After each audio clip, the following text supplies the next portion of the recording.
ነውር የሌለበት ሃይማኖት በቂ ነው በሚል ርዕስ ነው የምንማማረው። ርዕሱን ቅዱስ ቄርሎስ ሃይማኖተ አበው 75ኛው ክፍል ላይ የተናገረው ነው። ሃይማኖት በቂ ነው። ሃይማኖት ለምን ይበቃል ከማለታችን በፊት ሃይማኖት ማለት ምን ማለት ነው? ሃይማኖት ማለት በፊደልም በአገባብም አባቶቻችን ይተረጉሙታል። ሃይማኖት የምትለውን እያንዳንዷን ፊደል ሳይቀር ትርጉም ይሰጧታል። ሀ ማለት ሃሎ ማለት ነው፣ ያለ። ይህ ማለት ይሄሉ ማለት ነው። ከዓለማት ሃሎ የሚለው ከዓለማት በፊት ዓለም ሳይፈጠር ሰማያት ሳይዘረጉ ምንም ፍጥረት ሳይኖር ራሱን ዓለም አድርጎ አለ ማለት ነው። ይሄሉ ማለት ሰማያትን እንደ መጋረጃ ጠቅልሎ ምድርንም እንደ ወርቅ አንከብሎ ከመኖር ወደ አለመኖር አሳልፎ የሚኖር ማለት ነው። ማ ማለት ማእምረ ኅቡዓት ማለት ነው። ልብ ያመላለሰውን ኩላሊት ያጤሰውን ከመታሰቡ በፊት ሳይሆን የሚያስበው ሰው ከመፈጠሩ አስቀድሞ ወለነዋህኒ እምርሁቅ የአእምሮ እንዳለ ክቡር ዳዊት ሩቅ የሆነውን በላይ በጽርሐ አርያም ሆኖ የሚመለከት የእግዚአብሔር ዓይኖች ከብርሃናት ሁሉ 100,000 ጊዜ እንደሚደምቁ አታውቅምን ብሎ እንደተናገረ ሲራክ፣ አሁን 100,000 ቢሆን የሚገልጽ ሆኖ አይደለም፣ ፍጹም ማለት ነው። ለእኛ በሚመጥን አማርኛ የተሰወረውን ሁሉ ገልጦ የሚያውቅ ማንም ሊያስረዳው የማይፈልግ ራሱን በራሱ የሚሰውር እርሱ ራሱን ልግለጥ ካላለ በስተቀር ማንም ሊገልጠው የማይቻለው ስውር ሆኖ ሁሉ ግን በሱ እንደ ስጦ የተሰጣ ግልጥ የሆነለት ማእምረ ኅቡዓት ማለት ነው። ማ ማለት ኖ ማለት ኖላዊ ማለት ነው። እረኛ፣ መሰንቆ አዝማሪ መሰንቆን ከብዙ ጭራ አዘጋጅቶ ብዙውን ጭራ አስማምቶ ሲመታው አንድ ልብ የሚመስጥ ድምፅ እንደሚሰጠው ሁሉ ይህ ዓለም ብዙ አመል ያለው ሲሆን የእሳቱ አመል ሌላ ነው፣ የውሃው አመል ሌላ ነው፣ የነፋሱ አመል ሌላ ነው፣ የምድሩ ዓለም አመል ሌላ ነው፣ የኮከቡ ዓለም ሌላ ነው፣ የደመናው አመል ሌላ ነው፣ የመብረቆ አመል ሌላ ነው፣ የእንስሳው አመል ሌላ ነው፣ የአውሬው አመል ሌላ ነው፣ የፈሳሹ አመል ሌላ ነው፣ የረቂቁ የግዙፉ እየራሱ አመል አለ። አዝማሪው ብዙ ጭራ ያለውን መሰንቆ አንድ አድርጎ ሲመታው አንድ ድምፅ እንደሚሰጠው ይህ ብዙ አመል ያለው ረቂቅና ስፉ የሆነ ለቁጥር ያስቸገረ ፍጥረት ሁሉ ተስማምቶ በአንድ ዓለም መኖሩ አንድ እረኛ እንዳለው ራሱ ፍጥረቱ ይሰብካል። ሰው ፈጣሪ የለኝም ማለት አይችልም። መጻሕፍትም ባይኖሩ መምህራንም ባይኖሩ እነዚህ ይመሰክሩበታል።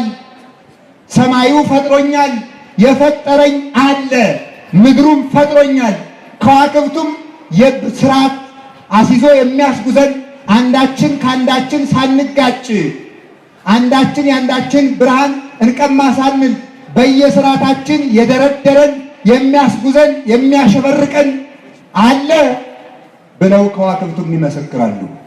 እንዲህ አድርጎ የሚጠብቅ የሰው ልጅ በተኛበትም በተቃናበትም በተጎነበሰበትም ከብዙ ሺህ የሚሆኑ ከክር ረቂቅ የሆኑ የደም ስሮቹ ሳይጠላለፉ በየስርዓት የሚያስኬዳቸው እንደ መሰንቆ አንድ ዓለም አድርጎ የሚያስተዳድር አምላክ ማለት ነው። ኖላዊ ማለት ማለት ትጉህ ነው። እግዚአብሔር እንቅልፍ የለበትም፣ እረፍት የለበትም። ናሁ ይደቅስ ወይነውም ዘያዕቅቦ ለእስራኤል እስራኤል ዘሥጋ እስራኤል ዘነፍስን የሚጠብቅ አምላክ እነሆ አያንቀላፋም ተብሎ እንደተነገረ እግዚአብሔር እረፍት የሚሻ ቢሆን ዲያብሎስ ሁላችንም አንድ ቀን ይገለብጠን ነበር። እግዚአብሔር አይደክመውም፣ እግዚአብሔር አያንቀላፋም። በዚህም እንደነቃለን። ለዚህ ነው ቅዱስ አትናቴዎስ መሰንቆ ዘይቤ ሃይማኖት ይእቲ እንተለብስዋ ሰማይት ያለ መሰንቆ ሲሉሃል ሰማይታት የሚለብሷት ሃይማኖት ናት። ልብ የምታሰክር መሰንቆ ሃይማኖት ናት። ሰው ይደንቃል። በሚሞት ወታደር የሚጠበቅ ምድራዊ ንጉሥ የሚታጀብ በሚሞት ዘበኛ የሚጠበቅ የሀብታም ቤት እንኳን ተኮርቶ ይነገርለታል። በማይሞት እግዚአብሔር የምንጠበቅ እሱ ብቻ ሳይሆን ራሱ በባህሪው አንቀላፋም። እንኳንስ እሱ እኛን የሚጠብቁ መላእክት እንኳን ለቅጽበት አንቀላፉም። ክብሩ ይስፋ መድኃኒዓለም። ዲያብሎስ በአንቀላፋም እግዚአብሔርም አያንቀላፋም። ዲያብሎስ ለተንኮል ነው፣ እግዚአብሔር የባህሪው ነው። እሱ ተሰጥቶት ነው። ለዚያው በጉስቁልና ነው፣ ጸጋው ተነስቶታል። ለክፋት የሚተጋባት ትጋት ብቻ ነው ያለችው። በዚህ ዓለም ብዙ ትጉሃን አሉ። ንብም ትጉህ ናት፣ ዝንብም ትጉህ ናት፣ ሸረሪትም ትጉህ ናት። ከዚህ ሁሉ ግን ለሚረባ ነገር የምትተጋ ንብ ብቻ ናት። በዚህ ዓለም በትጋት ዲያብሎስን የሚበልጠው የለም። አንደኛው ትጉህ 7500 ዘመን ሁሉ የተጋ ከፍጡር ወገን ዲያብሎስ ነው። ትጋቱ ግን የተንኮል ነው፣ የጥፋት ትጋት። ብዙ ሰዎች ስራ ይበዛብኛል፣ ቢዚ ነኝ እያሉ ሲተጉ ይውላል። ትጋታቸው ግን ለሚጠፋ ነገር ነው። መትጋትማ ዝንብም ትተጋለች፣ ሸረሪትም ይተጋል። ሸረሪት የምትተጋው በሳር ለሚበጣጠስ ዘሃን፣ ንብ ግን የምትተጋው ለፍጥረት ሁሉ ደስታ ለሚሆን ማር ነው። ለመልካም ነገር ለመትጋት ያብቃል። እና አቡነ ገብረ መንፈስ ቅዱስ ደግሞ ለሰው ዘመናቸውን ሙሉ ለፍጥረት ብቻ ሲተጉ የኖሩ ራሳቸውን አሳልፈው ሰጥተው ለመልካም ብቻ የሚተጉ እንዲህ ናቸው አባቶቻችን። በዚህ መሰረት እግዚአብሔር አያንቀላፋም፣ ትጉህ አምላክ ነው። ሰው ይፈራል፣ ስለሚፈራም ነው ተጠንቋይ የሚሮጠው። ለራሴ መጠበቂያ እያለ ቀይ ወረቀት ነጭ ወረቀት ሲዶገዱግ የሚውለው፣ ጠላት የሚያጠፋበት መሳሪያ ታጥቆ የሚጓዘው። ዘመዶች ሁሉን የሚችል እግዚአብሔር ልጠብቅህ ቢልህ ደካማ የሆነ የሚዝግ ብረት እንዲጠብቅህ ትፈልጋለህ? ሁሉን የሚቻለው ሁሉ በእጁ የተጨበጠ እባብ ይምጣ ለምን ትፈራዋለህ? እባብ እግዚአብሔር አይደለምን? ለእግዚአብሔር ምድር በመላ ዓለምን የኩሎም ሁሉ የነበሩ ውስጤታ ምድር በመላዋ የእግዚአብሔር ናት። ዘንዶ ይምጣ ምን ያደርግሃል? ዘንዶ እግዚአብሔር አይደለም?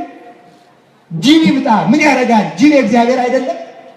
እግዚአብሔር የማያዘው እግዚአብሔር የማይገዛው ፍጥረት ቢኖር እንፈራ ነበር። እግዚአብሔር የማይገዛው የለማ። ቀንድ ያበቀለ ዘንዶም ይምጣ አንበሳውም ይምጣ ያው እንደ አቡነ ገብረ መንፈስ ቅዱስ ዘመድ ቢሆኑን ባሪያ ቢሆኑን እንጂ ምን ያደርጉናል?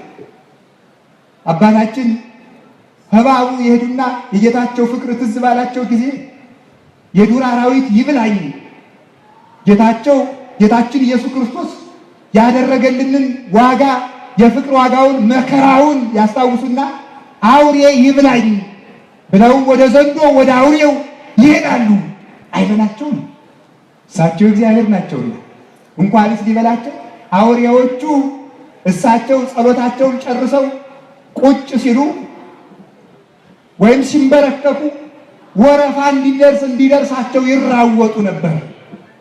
እኔም ማዛው ይረፍብኝ፣ እኔም ጨርቁ ይረፍብኝ፣ እኔም ጥፍሩ ይንካኝ፣ እኔም በእጁ ይዳሰኝ እያሉ የእናቱ ወተት እንደጠገበ ጥጃ ወዲያና ወዱ ይራወጣሉ። ሐሴት ልቦናቸውን ይሞላዋል። እንግዲህ መንግሥተ ሰማያት የማይገቡት አራዊት በገብረ መንፈስ ቅዱስ ደስ ካላቸው ወደ ሰማይ የሚጎትቱን እኛማ እንዴት ደስ አይለንም? በእውነት ሃይማኖት ላለው ሰው አውሬው ምን ያደርገዋል? ትጉህ አምላክ አለ። እስከ ዘላለም ድረስ አትፍሩ፣ እግዚአብሔር ያበራልኛል፣ ምን ያስደነግጠኛል ማለት ይገባል። ሰው በየደቂቃው ይጨነቃል። የጦርነት ወሬ በየዜናው በሰማ ቁጥር ይጨነቃል። ረሃብ ይመጣል ብሎ ይጨነቃል። አሁን ሰው እየሰማችሁት አይደለም? ይሄ አሁን ይሄ ከባቢ አየርን የሚከልል ነው ምናምን የሚሉት አሉ ሳይንቲስቶች። ይሄ ተልባ ጥቅስ ነው። ያልተማሩትን መጥቀስ ተልባ ጥቅስ ይባላል። ሳይንስ አልተማርኩም እኔ። ኦዞን የሚባል አለ። ያ ስለተሸነቆረ ወደፊት መሬት ትቃጠላለች። ስለዚህ ሌላ ፕላኔት ላይ መኖር አለብን ይላል። አይጣ ላይ ድረስ ምን ያህል እምነት እንደሌለው ምን ያህል ፈሪ እንደሆነ ለቤተ ክርስቲያን ለመስጠት አስተዋጽኦ ለማድረግ ብታመም መታከሚያስ ይላል። አሁን ብታመም ይባላል። እግዚአብሔር ያህል ጌታ እያለ ድንግል ማርያምን ያህል እናት እያለ እንደ ደመና የሚሽከረከሩ ለማን የጸጋ ዝናብ ላዝንምለት ብለው ምድርን የሚዞሯት ቅዱሳን እያለ ይፈራል፣ ይደነግጣል። ለምን ነው የምትደነግጡት? ሰው ንጉሱ ነው የሚደነግጣል፣ ወታደሩ ነው የሚደነግጣል። መነኩሴ ደግሞ የሚደነግጥ አንደኛው ሙቷላ ሙቷል። ሙት ይፈራል አይፈራም? ለምን የምትፈሩት? በእውነት ጌታችን ኢየሱስ ክርስቶስ ቸር ለኛ አነ ውእቱ ኖላዊ ኄር ዝም ብሎ እየቆረቆረ የሚጠብቅ እረኛ ብቻ አይደለም። በለመለመ መስክ በቤተ ክርስቲያን በረፍት ውሃ በጥምቀት የሚያሳድግ ቸር አምላክ አሰማርቶ መሰማሪያ ሜዳችን እንኳን መርጦ የሚያሰማራ ቆጥሮ ቁጥራችን የሚያውቅ እንኳንስ እኛን የራሳችን ፀጉር እንኳን እስኪቆጠር ድረስ የሚያውቀን አምላክ ነው። ከራሳችን ፀጉሯ አንዲቱ እንኳን ያለ ፈቃድ እግዚአብሔር አትነጠልም። ሰው ግን ይደነግጣል። እግዚአብሔር ጽናቱን በልቡናችን ያሳድርብን። በየደቂቃው መደንገጥ አያስፈልግም። እና ሃይማኖት ማለት አንዱ ትርጉሙ ሀሎ ያለ የነበረ ይሄዱ የሚኖር ማይምር ህዋት የተሸሸገውን የሚያውቅ ኖላዊ እረኛ የሆነ ለዓለም ጠባቂ የሆነ ትጉ በባህሪው ሞት በመንግስቱ ሽረት የሌለበት እንቅልፍ የሌለበት አንድ አምላክ አለ ብሎ ማመን ነው ሃይማኖት። ሃይማኖት ማለት ይሄ። ሃይማኖት ማለት ደግሞ አንዱ ትርጉም ነው። ሃይማኖት ማለት እግዚአብሔር ራሱ ሃይማኖት ይባላል። ራሱ እግዚአብሔር ሃይማኖት ነው። ራሱ ሃይማኖት ነው ማለት ለሃይማኖት መነሻ ወይም በዚህ ዘመን ተጀመረ ተብሎ ለሃይማኖት ጊዜ ገደብ አይሰራለትም። ሃይማኖት አብ ወልድ መንፈስ ቅዱስ ናቸው። አብ ወልድ መንፈስ ቅዱስ ደግሞ ዘመን የላቸውም። ስለዚህ ሃይማኖት መቼ ተጀመረ ቢባል ሃይማኖት ተጀመረ አይባልም፣ የሚኖር ነው። ሃይማኖት ሥላሴ ናቸውና አብ ወልድ መንፈስ ቅዱስ ናቸው ሃይማኖት። ሃይማኖት ማለት አብ አባትነቱን ሳያፋልስ ወልድም በልጅነቱ ልጅነቱን ሳያፋልስ በማያቋርጥ ልደት ሁልጊዜ ወልድ እየተባለ በኋላ ተቀይሮ አብ ሳይባል መንፈስ ቅዱስ እየተባለ አብ ወይም ወልድ ወደ መሆን ሳይለወጥ ሶስት ሆኖ ሲያበቃ አንድ ሆኖ የሚኖር በአካል ሶስት ሆኖ በአንዲት ስልጣን፣ በአንዲት ግዛት፣ በአንዲት አነዋወር፣ በአንዲት ህልውና፣ በአንዲት ዘላለማዊነት፣ በአንዲት መንግስት ያለመከፋፈል አብ የብቻው ንብረት፣ ስልጣን፣ ዕውቀት፣ አኗኗር፣ እድሜ ሳይኖረው ወልድ ለብቻው ዕውቀት፣ አኗኗር፣ ሌላም ነገር ሳይኖረው መንፈስ ቅዱስ ለብቻው ሳይኖረው አንዲት አገዛዝ ኑሯቸው የሚኖሩ አንድ እግዚአብሔር አለ ብሎ ማመን ሥላሴ፣ ይህን ማመን ሃይማኖት ይባላል። ሶስትም ስለሆኑ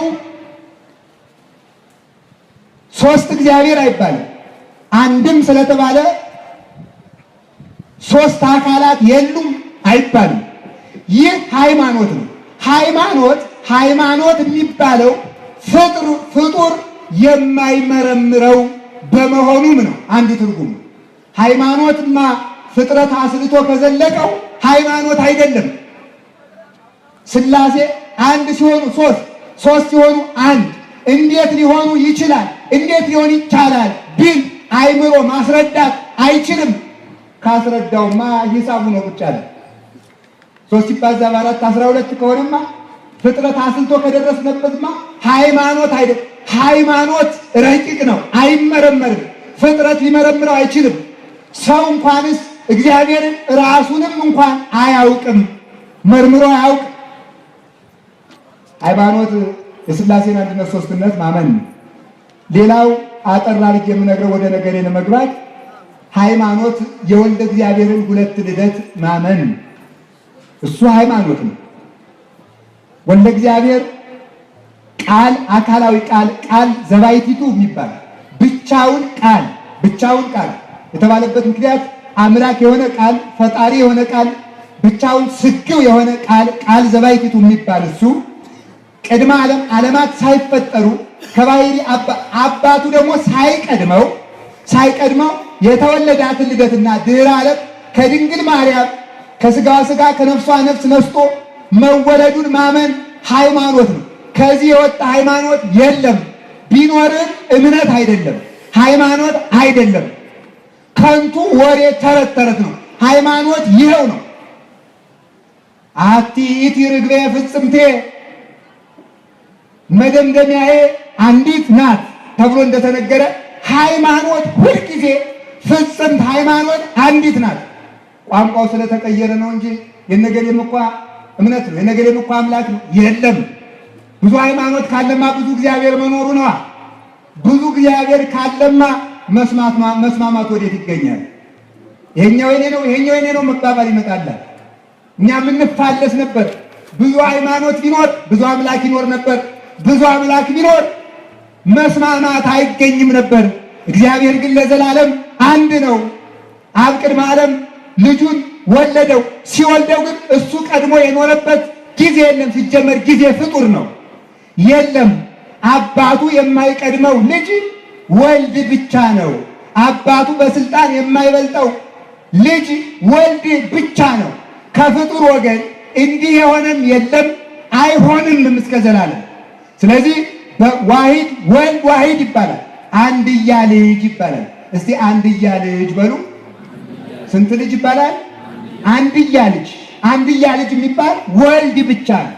አባቱ በማይቀድመው አኗኗር አባቱ በማይበልጠው ስልጣን የሚኖር ኩሉ ዘወል አቡየ ዚአየ ውእቱ እንዳለ የአባቴ የሆነ ሁሉ የኔ ነው እንዳለ አባቱ ለብቻው የሌለው ከአባቱ ጋር የተካከለ ሳይሆን አንድ የሆነ የተካከለ እኩል የሆነ ከተባለ ምን ማለት ነው? ዘእሩይ እሩይ ምስለ አብ በመለኮት የሚለው እሩይ የሚባል ለአብ ለወልድ ለመንፈስ ቅዱስ ሲመጣ አንድ ነው የሚባለው እንጂ እኩል ከሆነ የተለያዩ አካላት እኩል ሆነው እኩል የሆነ ሁሉ ግን አንድ አይደለም። ሥላሴ ግን አንድ ናቸው፣ አካላቸው ግን አይጠቀለልም። እንዲህ ሆነው ይኖራሉ። እንዲህ ሆነው ሲኖሩ በሚያስደንቅ ትሕትና ለሰው በማይገባው ከውርደት ሁሉ በሚብስ ውርደት የተዋረደን የሰው ልጅ ለማንሳት ጌታችን መድኃኒታችን ኢየሱስ ክርስቶስ ስግው ሆኖ ስጋችን ሊለብስ መጣ። እንደ ሰምፔር እንደሚባል ዕንቁ ጌታችን ኢየሱስ ክርስቶስ በቅድስት ድንግል ማርያም ሲጸነስም መጥቶ የተጸነሰበት ምክንያት በአራት መሰረታዊ ምክንያቶች ነው። እዚያው ሆኖ ማዳን ይችላል። አንደኛ መድኃኔዓለም ኢየሱስ ክርስቶስ ለስም አጠራሩ ክብር ይግባውና ቸር እረኛ ነው፣ በጎ እረኛ ነው። በጎ እረኛ በጎቹ ሲጠፉ እራሳቸው ይምጡ አይደል፣ ሂዶ ይፈልጋቸዋል። ክርስቶስም ቸርነቱ የሚገለጠው ሚካኤልን ቢልክልን ገብርኤልን ቢልክልን ሳይሆን እራሱ መጥቶ እረኝነቱን ቢገልጥ ነውና ቸር እረኛ ስለሆነ ተገለጠ። ቸር ንጉሥ ስለሆነ መጥቶ ተወለደ። አንድ ንጉሥ ግዛቱ በድርቅ ቢመታበት ጎርፍ ቢወስዳቸው ቸር የሚባለው እርዳታ በመላኩ ሳይሆን ራሱ ሂዶ ጉዳታቸውን ቢያይላቸው ነው። እንዴት ያህል ቸር ነው! ለወታደሮቹ ለሰራዊቱ የምንለብሰው ልብስ የምንበላው ጥሬ ልላክ ሳይል መጥቶ ጉዳታችን አየልን ብለው ደስ ይላቸዋል። ክርስቶስም መላእክትን ቢልክ መጥቶ ቢያወጣን ይቻለዋል። ግን ለመላእክት አይቻላቸውም። ለእግዚአብሔር ሁሉ ይቻላል። መላእክት ግን ስጋን መልበስ ቢሉ ስጋን መልበስ ባህሪያቸው አይደለም፣ ባህሪያቸው አይስማማው። ስጋን የመልበስ ባህሪ አልተፈጠረላቸውም። እግዚአብሔር ግን ስጋን መልበስ ባህሪው ባይሆንም ባህሪው ያልሆነውን በቸርነቱ ለሰው ልጅ ማድረግ ስለሚቻለው ባህሪው ያልሆነውን መወለድ ስጋዊ መወለድ ማለት ነው መጥቶ ተወለደ።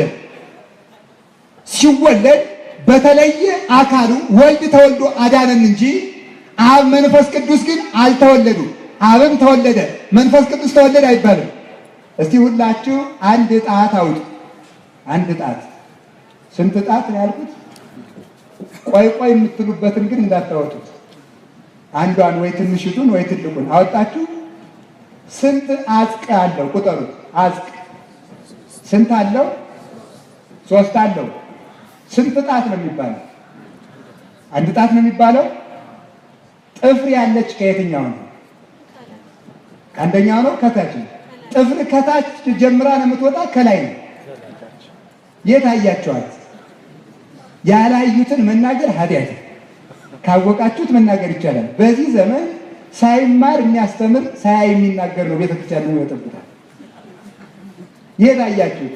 እኔ እግዚአብሔር በሚያውቀው በቤተክርስቲያን መጻሕፍት መተርጉማን እንዳስተማሩኝ አባቶቼ ከእግራቸው ስር እንደተማርኩት ሐኪሞችም ደግሞ በአቅማቸው እንዳስረዱኝ ጥፍር ጠይቄያለሁ። እኔ የጥፍር ስፔሻሊስት የሚባሉት ጥፍር የምትወጣው ከላይኛይቱ ነው የምትበቅል፣ ታች ጀምራ የወጣች አይደለች። ልብ ብላችሁ 3 አጽቅ ስላለው 3 ጣት አይባልም፣ አንድ ጣት ነው። አብ ወልድ መንፈስ ቅዱስ 3 ስም ቢባሉ 3 አካል ቢኖራቸው 3 ግብር ቢኖራቸው ይቺ የራሷ አጽቅ ናት፣ የብቻዋችም አላት። አብም ለራሱ ፍጹም ገጽ ፍጹም አካል ፍጹም መልክ አለው። ወልድም የራሱ ፍጹም ገጽ ፍጹም መልክ ፍጹም አካል አለው። መንፈስ ቅዱስም ፍጹም ገጽ ፍጹም መልክ ፍጹም አካል አለው። አንድ ጣት እንጂ 3 ጣት እንደማትባል አንድ እግዚአብሔር እንላለን እንጂ 3 እግዚአብሔር አንልም። ደግሞ ከ3ቱ አካላት ሰውን ላድን ባለ ጊዜ በዚህ ዓለም ትልቁ ጉልበተኛ ፍቅር ነው። ማን ነው? ፍቅር ነው ትልቁ ጉልበተኛ። ሰውን የምታሸንፉት በዱላ አይደለም። በምንድን ነው? በፍቅር ነው። ዲያብሎስ የሚሸነፈው በምንድን ነው? በፍቅር ይሸነፋል። ዲያብሎስ እንደ ፍቅር ያለ እሳት የሚያቃጥለው እንደ ፍቅር ያለ ጦር የሚወጋው የለም። ፍቅር ትልቅ ሀብት ነው። እግዚአብሔርን እንኳን አሸንፎ ይዞት የመጣው አሸንፎ በርኅራኄ ማለት ነው ያመጣው እስከ ሞትም ያደረሰው ፍቅር ነው። እግዚአብሔርን ለሞት ያበቃ ጉልበተኛ ፍቅር ነው። አቡነ ገብረ መንፈስ ቅዱስስ ቢሆን ዓይናቸው እስከ መነቆር 100 ዓመት ባሕር ውስጥ እስከ መቀመጥ አካላቸው አጥንታቸው ከአካላቸው የሚፈሰው ደም ባሕሩን መልኩን እስኪቀይረው ድረስ ደማቸው መፍሰሱ እንዲህ ያደረጋቸው ምን ሊሆን ይችላል? ስልጣን ነውን?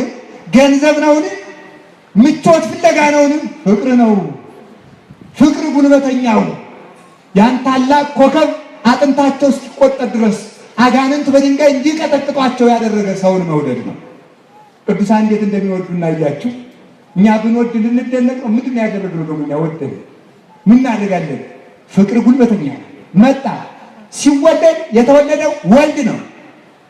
ጥፍር ከመጨረሻይቱ ብቻ እንደሆነ ስጋን የለበሰም ወልድ ብቻ ነው። አብ አልለበሰም፣ መንፈስ ቅዱስ አልለበሰም። ደግሞ ልብ በሉ ጥፍር ከመጨረሻይቱ አጽቅ ላይ በመሆኑ ለአጽቅ 4ኛ ተጨምሮላታል። 4 ይባላል አይባልም? ጥፍር ከመጨረሻይቱ አጽቅ ስለሆነ 4ኛ አጽቅ አይባልም፣ 3 አጽቅ ነው። ወልድም ስጋ ስለለበሰ በስላሴ ላይ 4ኛ አልተጨመረም። ሁልጊዜ 3 ነው። ስላሴ አብ ወልድ መንፈስ ቅዱስ ዘለዓለም ይባላል። አብ ወልድ መንፈስ ቅዱስ ሁልጊዜ 3 እንደሆኑ ሁልጊዜም አንድ እንደሆኑ ይኖራሉ እንጂ አንድ ዘመን አንድ የሆኑበት አንድ ዘመንም 3 የሆኑበት አንድ ዘመንም 4 የሚሆኑበት ጊዜ የለም። አንተሳ አንተ ክመ አንተ ግን ያው አንተ ነህ እንዳለ ነብዩ ዳዊት መጥቶ ሲወለድ ለባህሪያችን ካሰ። ፍጡር በደለ። ፍጡር እንዳይክስ የመካስ ያለበት በዳይ ነው። ፍጡር እንዳይክስ የፍጡር የሆነ ነገር የለውም። ለዚያ ኃጢአት ካሳ የሚሆንም የለም። ጸጋውንም አጥቷል። መካስ ያለበት ያለው ነው። ያለው ደግሞ እግዚአብሔር ነው። ስለሆነም መጥቶ እሱ ተበድሎ እሱ ራሱ ክሶ በማኅፀነ ማርያም አደረ። በመንክር ትሕትና ወረደ ሀቤነ እንዳለ ያዕቆብ ዘስሩግ በሚያስደንቅ ትሕትና በሕዋው ላይ ሁኜ ላድናችሁ ሳይል መጥቶ ባሕርያችን አድርጎ ምንዑ ተወስኖ ረቂቁ ገዝፎ በጠባብ ደረት ባጭር ቁመት ተወስኖ ስጋችን ለብሶ ድካማችን ደክሞ መጠማታችን ተጠምቶ መራባችን ተርቦ መሰደዳችን ተሰዶ መድከማችን ደክሞ መውዛታችን ወስቶ ይህን ዓለም ይቤዥ ዘንድ መጣ። መጥቶም በማኅፀነ ማርያም ሲያድር ከቅዱሳን መላእክት ተሰውሮ በእመቤታችን አደረ። ለመላእክት ያልተገለጠ ምስጢር ለእኛ ተገለጠ። ታቢዮ ለኩሉ ኃይል እንደ በሰማያት ማይደር ይላል መጽሐፈ ኪዳኑ። ከሰማይ መላእክት ተሰውሮ መጥቶ በማኅፀነ ማርያም አደረ። ለመላእክት ያልታወቃቸው ለእኛ ግን ተገለጠ። ይህን ፍቅር የሰጠን እግዚአብሔር የተመሰገነ ይሁን። የምናመሰግነው እንዲህ ስላለን ባህሪያችን ቀድሞ የእሱን መልክ ለእኛ ሰጠ። ዛሬ ደግሞ የእኛን መልክ ለእርሱ መልክ አደረገ። የጎሰቆለን መልክ መልኩ ለማድረግ ማን ይፈልገዋል? ያን መልክ መልካችን የእኛን መልክ ለእርሱ መልክ አድርጎ ለእኛ ደግሞ የእሱን መልክ ያስወሰነውን መልክ ሰጠን። መልከ ጥፉውን ዓለም መልከኛ አደረገው። መልከኛ የሆነው ክርስቶስ ከኛ ሲወለድ ነው። ባህሪያችን ተካሰ። ሲወለድ ደግሞ ከባህሪ አባቱ አልተነጠለም። ከደነ ሰማያተ ስኑ ወመላ ምድረ ስብሐቲሁ በሰማይ ውበቱ ሰማይን ከደነው ሸፈነው። ወመላ ምድረ ስብሐቲሁ ትንቢተ ዕንባቆም ምዕራፍ 3 ላይ ውበቱም ምድርን ሞላት፣ ሰማይንም ምድርን ሞላ። ክብሩ ውበቱ ሰማይን ከደነ የተባለው ከባህሪ አባቱ ከአብ ከባህሪ ሕይወቱ ከመንፈስ ቅዱስ ዓለምን ነጠሉን ነው። ወመላ ምድረ ስብሐቲሁ ዲያብሎስ ውበቷን የነጠቃትን ያከፋትን ያከረፋትን ዓለም ምድርን በውበት ሞላት። እስቲ ምድርን በውበት ሞላት። ምድርን በምን ሞላት? አይ እግዚአብሔር ቸርነት በእውነት በውበት ሞላት። የምድር ውበቷ ምንድን ነው ውበቷ? ምድሩ አፈሩ ነው ውበቷ? ነበር አይደል? ፊትስ ዛፍ ነው? ፊትስ አለ አይደል? ወንዝ ነው? ፊት ምንድን ነው ውበቷ? የምድር ውበቷ የክርስቶስ ደም ነው። የምድር ውበቷ ቅድስት ድንግል ማርያም ነው። የምድር ውበቷ ቅዱሳን ናቸውና አቡነ ገብረ መንፈስ ቅዱስ ምን ውበት አላት ይህች ምድር ያለ ቅዱሳን። ለዚህ አይደል ቅዱስ ሳዊሮስ ዘአንጾኪያ ሰማይ ኮነ ዓለመ ወዓለምኒ ሰማይ ኮነ ያለ። ሰማዩ ዓለም ሆነ፣ ዓለሙም ሰማይ ሆነ። እስቲ ሰማዩ ዓለም ሆነ በሉ። ሰማዩ ምን ሆነ? ዓለሙ ምን ሆነ? ደግሞ ሰማዩ ዓለም ሆነ፣ ዓለሙ ሰማይ ሆነ። ዓለሙ ሰማይ ሆነ። ፀሐይ ክርስቶስ በሰማይ ምን አለ? ፀሐይ አለ፣ ኮከብ አለ፣ ደመና አለ፣ ከዋክብት አለ። አዎ ድንግል ማርያም ክርስቶስን በወለደች ጊዜ ምድር ሰማይ ሆነች። ፀሐይ ክርስቶስ ተገለጠ፣ ከዋክብት ቅዱሳን አሸበረቁባት። ደመና ድንግል ማርያም መጣች፣ ማየ ሕይወት ክርስቶስ ዘነበ። መርካት መጠጣት ለሚፈልግ ሁሉ በልግስና ያለ ንፍገት ዘነመ። ዘጸማ ይምጽእ ኀቤየ ወይስተይ በከመ ይቤ መጽሐፍ አፍላገማ ሕይወት ይውህዝም ከርሱ። የተጠማ ቢኖር ወደ እኔ ይምጣ እንዲሁም ይጠጣ በነፃ ወይግሩ በነፃ መጽሐፍ እንደተናገረ ከዚያ በኋላ አፍላገማ ሕይወት ወንዝ ከልቡ ይፈልቃል በነፃ። ለዚህ ነው ኤራቅሊስ ብሎ ኤራቅሊስ የሚባል ቤተ ክርስቲያን ውስጥ ነፃ ገቢ አለ። ቤተ ክርስቲያን ውስጥ ምን አለ? ተናገሩ እንጂ ምን አለ አልኳቸው። እያንገራገርኳቸው አለ። እስኪ ነፃ ገቢ አለ በሉ። ምንድን ነው ያለው? ነፃ ገበያ ማለት ዳቦ አምጥቶ ቤተክርስቲያን መሸጥ ወይም ጨረታ ማጨረት አይደለም። ምንድን ነው ዓለሙ ነፃ ገበያ የሚለው ታውቃላችሁ? ይሄ የፖለቲካ ስርዓትም አያገባኝም። ዓለሙ ነፃ ገበያ የሚለው አንድ ሰው በነፃ የፈለገው ነገር መሸጥ መግዛት ሲችል ነው። ቤተ ክርስቲያን ግን ነፃ ገበያ ማለት በነፃ ይዞ መሄድ። ዓይን ለመቀበላችን ምን ከፍለናል? ጆሮ ለመቀበላችን ምን ከፍለናል? በዚህ ነው የምትቀበለው። እግር ለመቀበላችን ምን ተደንቅ ነው? መኑ ዳዊት ለዚህ እኮ ነው መኑ ነገሮ ለእግዚእ ያለ ለአምላኬ ለእግዚአብሔር ማን ነገረው? ቀይ አድርጎኝ ብሎ ተናግሮ ቀይ ይሆናል? ጥቁር አድርጌ ብሎ ጥቁር ይሆናል? አጭር አድርጌ ብሎ አጭር ይሆናል? ማን ነገረው? ውእቱ እግዚአብሔር ውእቱ ሰማኒ ራሱ ሰማ። ዓይን እጅግ ለመኖራችን አይደል የሚያስደንቅ የሥላሴ ልጅ ለመሆናችን ምን ከፍለናል? እሱ ደሙን ከመክፈሉ በቀር ቅዱሳን መከራቸውን እኛ የሥላሴ ልጅ ለመሆን እንድንበቃ መከራ ከመክፈላቸው በቀር እኛ ምን ከፍለናል? ምንም። ሰው የሞተ እናት አባት ቴሌቪዥን የሚሰበር ቴሌቪዥን ለመስበር ለመውረስ ፍርድ ቤት ሲያሳውጅ መከረው ያደለም። ሰማይና ምድር የሚገዛ የሥላሴ ልጅ ለመሆን ግን ምን ከፍለናል? ሌላው ይቅር ቅልጥ ብሎ የጌታን ስጋ ለመብላት ምን ከፍለናል? የአምላክን ስጋ ለመብላት ደሙን ለመጠጣት ልቡናችን ሰማይ ለማድረግ ፀሐይ ክርስቶስ የሚወጣበት ሰማይ ምን ከፍለናል? በነፃ ተደረገ። ምድር አሸበረቀች። ስለዚህ ድንግል ማርያም ዙፋኑና ተዘረጋች። ኪሩቤልም በምድር መጡ። ዮሴፍና ሰሎሜ በወዲያና በወዲህ ሁነው ሁለት ሆኑ። አህያና በሬ ደግሞ በወዲያና ወዲህ ሁለት፣ አራት ኪሩቤል ይሏቸዋል። እኔ ናቸው። ቤተልሔም ላይ እነዚህ አራት እንደ ኪሩቤል ሆኑ። ድንግል ማርያም በሰረገላ እሳት ሆነች። በዚህ ደንቃል። የእሳቱ ሰረገላ ሳያጠባም እሷ ግን አጥብተዋለች። እናቱን አትወልደዋለች። እዚያ ተዘረጋች። ፀሐይ ክርስቶስ ተገለጠ። ከዋክብት ደግሞ ሐዋርያት፣ ከሐዋርያት ቀጥሎ ምን በኮከብ ላይ ኮከብ መጨመር። እነዚህ ሳይጨመርላቸውም አንድ የተፈጠሩት ናቸው። ሲያበሩ የሚኖሩ አራት አለቃ አላቸው። አራቱ አለቆች ደግሞ በስራቸው ሰባት ንዑሳን ከዋክብት አላቸው። 28 አሉ። እነዚህ ዓመቱን ለአራቱ አለቆች 91 አድርገው ንዑሳኑ ደግሞ 13 አድርገው ተካፍለው ያስተዳድራሉ። በየቀኑ የሚጨመር ኮከብ የለም። ቤተ ክርስቲያን ግን ሁልጊዜ ኮከብ መጨመር ነው። ሐዋርያት ከዋክብት እያበሩ በእነሱ ላይ ሐዋርያውያን አበው መጡ። በእነሱ ላይ ሊቃውንት መጡ። በእነሱ ላይ ሰማዕታት መጡ። በእነሱ ላይ እናም ነገር መንፈስ ቅዱስ መጡ። ያለ ብርሃን እኮ ሰው ብርሃን አይወድም እንጂ መጽሐፍ ምን ይላል መሰላችሁ? ብርሃን መጣ ውስተ ዓለም፣ ብርሃን ወደዚህ ዓለም መጣ። ወአብደረ ሰብ ጽልመተን ብርሃን፣ ሰው ግን ከጨለማ ይልቅ ከብርሃን ይልቅ ጨለማን ወደደ። እስመ እኩይ ምግባሩ፣ ስራው ክፉ ነውና እንዳይገለጥበት። ለዚህ ነው ቅዱሳንን የሚጠላ። ክርስቶስ ብርሃንን አሸበረቀ። ምድሩን ሰማይ ያደረገልን እግዚአብሔር የተመሰገነ ይሁን። አንድ ነገር ልንገራችሁ። በሰማይ ድንጋይ ይኖራል አይኖርም? አለ። በሰማይ ድንጋይ አለ? አታውቁም? በሰማይ ድንጋይ አለ? በሰማይ ድንጋይ የለም። በሰማይ የሚኖር ኮከብ ነው።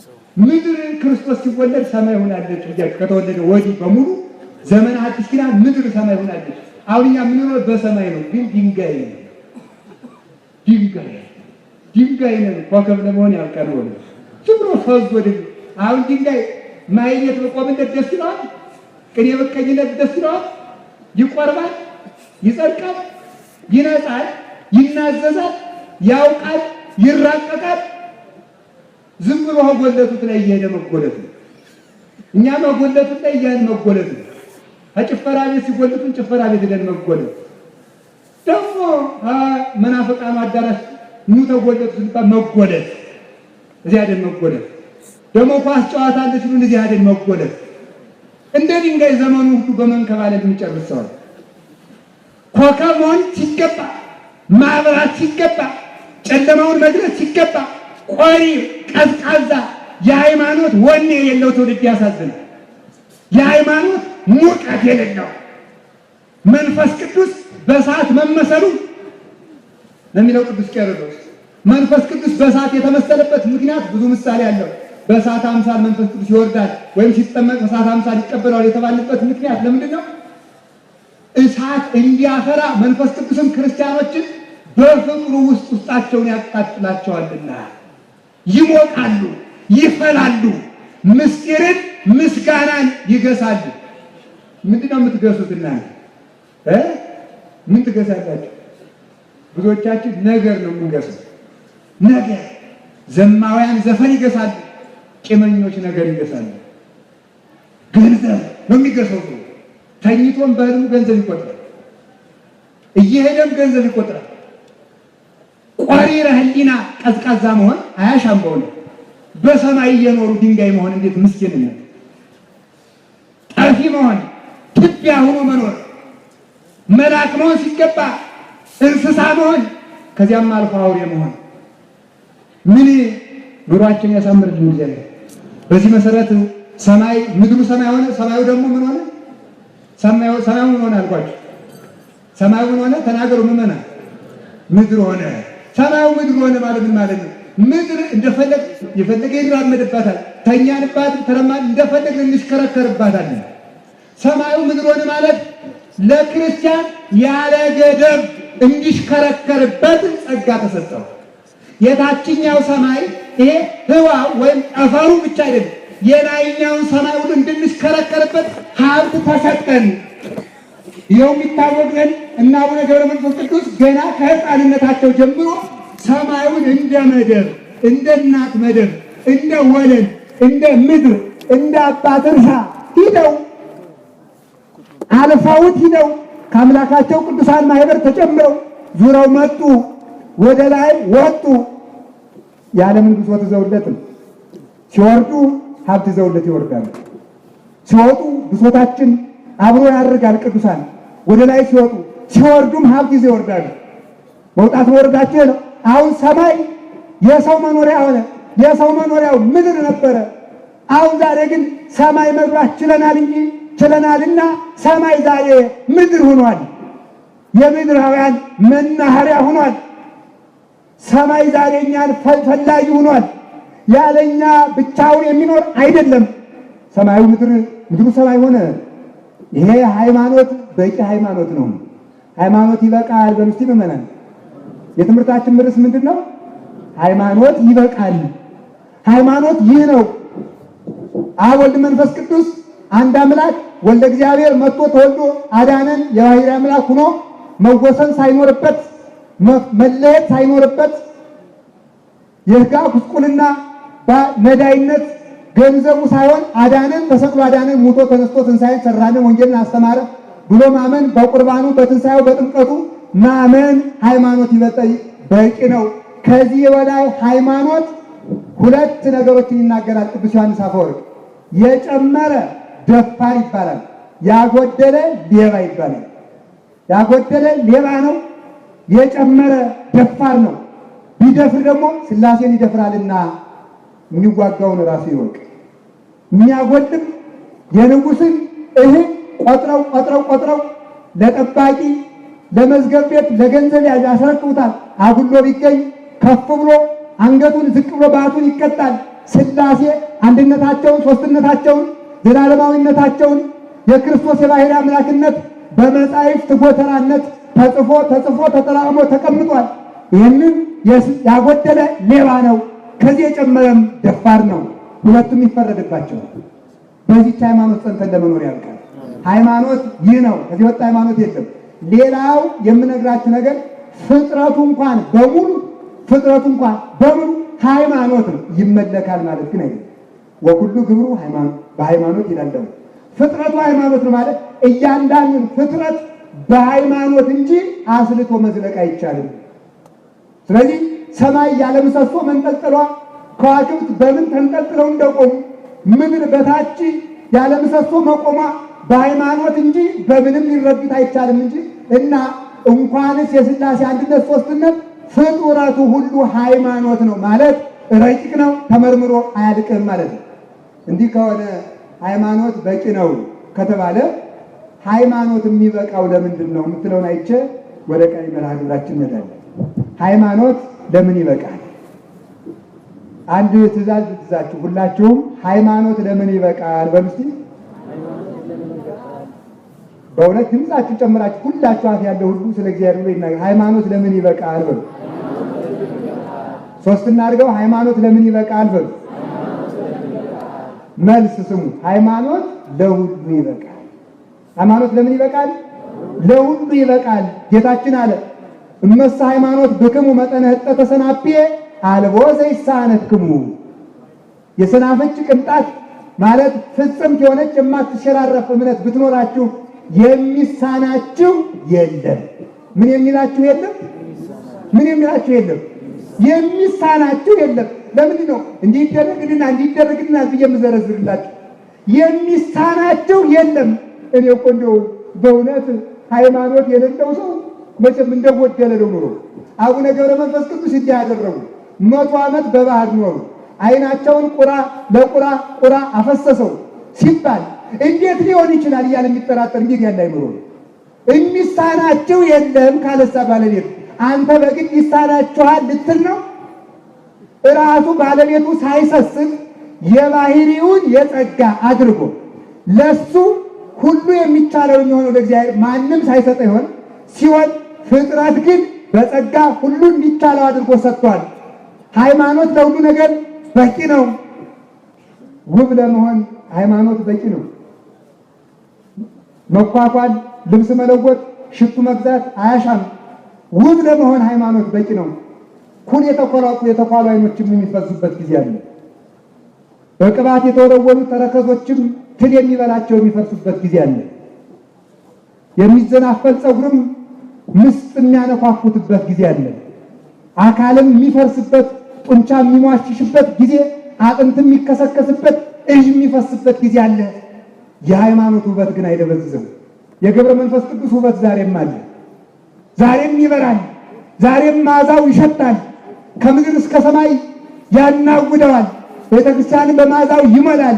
ለእግዚአብሔርም ለፍጥረትም የሚበቃ መዓዛ አለው። ውበት ይሏችኋል፣ ሃይማኖት ነው።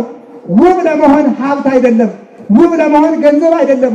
ውብ ለመሆን መኳል፣ መነቀስ፣ መጠቆር፣ መከልከል፣ መታጠብ፣ መቀባት አይደለም። ውብ ለመሆን ሃይማኖት በቂ ነው። ውብ ለመሆን ሃይማኖት ነው። ሃይማኖት ያለው ሰው ውብ ነው። በዘመኑ የነበሩት በአቡነ ገብረ መንፈስ ቅዱስ ዘመን የነበሩት ከሃዲያኑ ነገስታት እሳቸውን ሲቃወሙ የነበሩት ውበታቸው አይወራም። የአቡነ ገብረ መንፈስ ቅዱስ ውበት ግን ዛሬም አለ። የአውዶክሲያ ውበት ዛሬ የለም። የዮሐንስ አፈወርቅ ውበት ግን አለ። የቅዱሳን ውበት አለ። የንስጥሮስ ውበት የለም። የቅዱስ ቄርሎስ ውበት ግን አለ። የከሃዲያን ውበት ይጠፋል። የቅዱሳን ውበት ግን እስከ ዘላለም ይኖራል። የማን ውበት ነው የሚነገረው? የአርስቶትል ውበት ነው? የዘፋኞች ውበት ነው? ውብ ለመሆን ሃይማኖት በቂ ነው። በሃይማኖት ለማጌጥ ያብቃል። የሃይማኖት ጌጥ ይሏችኋል። የሃይማኖት ጌጥ ይሏችኋል። በእውነት ሃይማኖት ወንጌልን ጥሩር አድርጎ መድፋት፣ ከታች ጀምሮ ወንጌልን ጫማ አድርጎ መጫማት፣ ንጽህና ዝናር አድርጎ መታጠቅ፣ ሃይማኖትን ቀለበት ማድረግ፣ ክርስቶስን አክሊል ራስ ማድረግ፣ ጥሩር ማድረግ፣ እርሱን መልበስ፣ በጾም በጸሎት በፍቅር ማጌጥ ማሸብረቅ፣ ፈርጦቹ ወርቆቹ ዕንቁ እነዚህ ናቸው። በየነገራችን በሰውነታችን ሊንጠለጠሉ የሚገባቸው ሸዋ ሸዋ የሚሉ ወርቆች እነዚህ ናቸው። ለሰው ከዚህ በላይ ጌጥ የለውም። አባቶቻችን እንኳንስ ቅባት ሊቀቡ ልብስም የላቸውም። ሶስት አይነት የምንኩስና ዘርፍ አለ። አንደኛው ብሕትውና ዘበህዳት ይባላል። ብሕትውና ዘበህዳት የሚባለው ሰውነት መታጠብ የለም፣ ቅማል ቢያፈራ ልከከው የለም፣ እባብ ቢመጣ ቢነክስ ቁጭ ማለት የለም፣ ቆራ ቢመጣ አይን ሊያነቁር ቢመጣ ዘወር የለም። ያንን እንዲህ በሚሉበት ተዘክሮተ እግዚአብሔር ይቋረጥብናል። ያንን ስንከለክል ቅማሉን እስከምናክ ተዘክሮተ እግዚአብሔር ይጎልብናል ብለው ይሄን አያቋርጡትም። ስለማያቋርጡትም እንዲህ በጽናት ያገለግላሉ። ከዚህ የተነሳ ሰውነት በወዝ በደም ቢሰቃይ ሁሉ በዚህ ሁሉ ብዙ ጊዜ ቢያደግ ብዙ ወዝ ቢፈሳቸውም መዓዛቸው ግን አይለውጥም። የ25 ቀን መንገድ ሂዶ መዓዛቸው ይሸታል። የአባታችን የአቡነ ገብረ መንፈስ ቅዱስ ጥርሳቸው ከፈሰሰበት ቦታ ጥርሳቸው ዛፍ ሆኖ በቅሎ የጥርሳቸው መዓዛ የ25 ቀን የ26 ቀን መንገድ ሂዶ እስኪሸት ድረስ ምንድን ነው ያ ውበት? የተቀመመ እጽዋት ነው? ምንድን ነው? ቅመምስ ይሏችኋል፣ የምግባር ቅመም ነው። ሽቱ ይሏችኋል፣ ክርስቶስ ነው። የሽቱ ሙዳይ ይሏችኋል፣ ድንግል ማርያም ናት። ሌላ ለሰው ልጅ ጌጥ የለውም። ጌጥ ይሏችኋል፣ ይሄ ነው። ባለጸጋ ለመሆን ሃይማኖት በቂ ነው። መቆፈር ማረስ ይገባል፣ ሰነፍ መሆን ግን አይገባም። ሃይማኖት ባለጸጋ ለመሆን ይሄ አይደለም ባለጸግነት። የዚህን ዓለም ባለጸጎች ገስጻቸው እንዳለ ቅዱስ ጳውሎስ የዚህን ዓለም ባለጸግነት ታውት። ባለጸግነት ሲሏችኋል ደመናውንም የራስ ማድረግ፣ መብረቁንም የራስ ማድረግ፣ ምድርንም የራስ ማድረግ፣ ባሕሩንም የራስ ማድረግ፣ ነፋሱንም የራስ ማድረግ። ይሄው አቡነ ገብረ መንፈስ ቅዱስ በመብረቁ ሆኖ ተጭነው ይበሩ ነበር። መብረቁን የራሳቸው ያደረጉት በፍልስፍና በምድራዊ ጥበብ አይደለም። መብረቅን ለመግዛት መብረቅን ለማስተዳደር በመብረቅ ላይ ለመብረር ከኢየሩሳሌም ከዚህ ኢየሩሳሌም በመብረቅ ተጭኖ ለመሄድ መንኮራኩር አላመጠቁም። ሃይማኖታቸው መንኮራኩር ሆናቸው እንጂ ሃይማኖት ለመምጠቅ በቂ ነው። ሃይማኖት ለሊቅነት በቂ ነው። ሃይማኖት ማለት አሁን የአቡነ ገብረ መንፈስ ቅዱስን ጸጋ ብቻ ቆጥሬ ምኑን እዘልቃለሁ? እንኳንስ የድንግል ማርያምን ጸጋ ይቅርና የእሳቸውን ቆጥሮ ማዝለቅ አይቻልም። መካን የማስወለድ ጸጋቸው እስከ 15 ትውልድ ምርልሃለሁ እንኳን ቢባሉ ልጅ የሌለው እንደውሳ ብለው ነው የተሟገቱ። ልጅ እሰጠዋለሁ። የሁሉ ጸጋ የተገኘው በሃይማኖት ነው። በልፋት በድካም አምኖ በሚቀበሉት መከራ በሃይማኖት ለመዳን ሃይማኖት በቂ ነው ስላችሁ ጊዜ ግን በእምነት ብቻ ድናለሁ ማለት ግን አይቻልም። እስቲ መሶብን ተሸክመዋልና ካልበላ ተጠግብ እንደው እንዴ አንድ ወታደር መሳሪያ አንግቶ መሳሪያ እኮ ይዣለሁ ጅብ ሲመጣ መሳሪያ እኮ ይዣለሁ እያለ ስላወራ ብቻ ነው እንደሚድን ስለተኮሰው ነው ካውሬ የሚድነው። ይዞ በመዋል ገበሬ ቀንበሩን ተሸክሞ ስለዋለ ብቻ ምርት ያፍሳል። ሃይማኖት አለኝ ብቻ ሳይሰግዱ ሳይጸልዩ ሳይለፉ ሳይማስኑ ሳይታጠቁ ሳይመጸውቱ ሳይገሰጹ ሳይሰደቡ መከራ ሳይቀበሉ መንግሥተ ሰማያት ማፈስ አለ? ሃይማኖት ይረዳው ለምግባር ምግባር ይረዳው ለሃይማኖት ይላል አንስጣሴዎስ የሚባል ሊቅ መጽሐፈ ሐዊለ። ሃይማኖት ለምግባር ብርታቱ ነው፣ ምግባር ለሃይማኖት ብርታቱ ነው። ስለዚህ ለሁሉም ነገር ሃይማኖት በቂ ነው። ሰውን ይገርመኛል፣ ጉንዳን ሲመጣበት ነጭ ባህር ዛፍ ቆርጦ ያንን በውሃ ለጉሶ ቀጥቶ ያን ይረጭ። እምነት ቢኖር በስመ አብ ወልድ መንፈስ ቅዱስ ብትል ጉንዳንን ለማባረር የማይበቃ ሃይማኖት አለ እንዴ? ይትባረክ እግዚአብሔር አምላክ አበወየ ዘመሃሮን ጸብአ ለእደዊየ በልልክ ለእጆቼ ሰልፍን ያስተማረ እግዚአብሔር የተመሰገነ ይሁን። ጨረስኩ ትምህርቴን ሰዓት ስላለቀ። ለእጆቼ ሰልፍን ያስተማረ በሉስቲ እግዚአብሔር ይመስገን። ምንን ያስተማረ? ጦርነትን ያስተማረ። ምንድን ነው ያስተማረ? ጦርነት ሰይፍ ነው? ዱላ ነው? ድንጋይ መወርወር ነው? ምን ማለት ነው? ሰልፍ ይሏቸዋል። በስመ አብ ወወልድ ወመንፈስ ቅዱስ ብሎ ባባተ ነው። ይችን ያስተማረን ተሰቅሎ ይችን ጋሻ ሰጥቶ ይችንም ጦርነት ያስተማረን እግዚአብሔር ይመስገን። አጋንንትን ለመደምሰስ ባህር ለመክፈል ተራራ ለማንቀጥቀጥ አራዊቱን ለማዘዝ ለዚህ ሁሉ ሃይማኖት ይበቃል። አትንሰፍሰፉ፣ አትጎምቱ፣ ያለኝ ይበቃል እያላችሁ ኑሩ። ባለን እንድንኖር እግዚአብሔር ይርዳን። የጻድቁ በረከት ይደርብን። ነገ በሰፊው ስለሚነገር የጻድቁ ታሪክ ለዚህ ነው ለቆጮት። ስብሐት ለእግዚአብሔር።